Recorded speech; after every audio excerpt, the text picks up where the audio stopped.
Welcome to Man Does Tech, where I solve the problems you didn't even know you had. In this video, I will explain how to manually open your Subaru Outback trunk.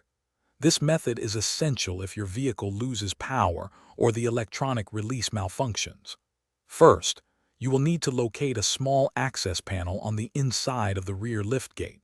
It is typically found near the bottom center. Carefully use a flat tool, like a small screwdriver, to gently pry this panel off, revealing the internal mechanism. Once the access panel is removed, peer into the opening to see the trunk's latch assembly. You are looking for a specific component, a small lever.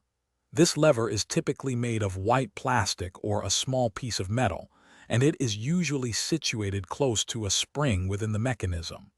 Take a moment to clearly identify this crucial emergency release part. With the emergency lever identified, the next step is to activate it.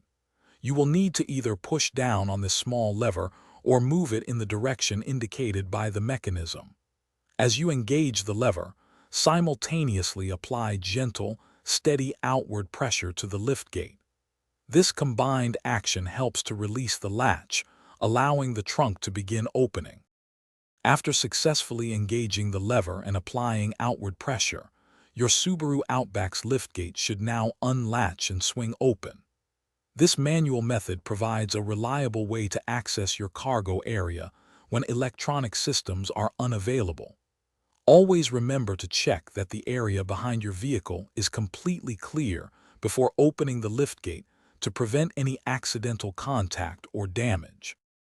Thanks for watching. If you found this helpful, don't forget to like and subscribe.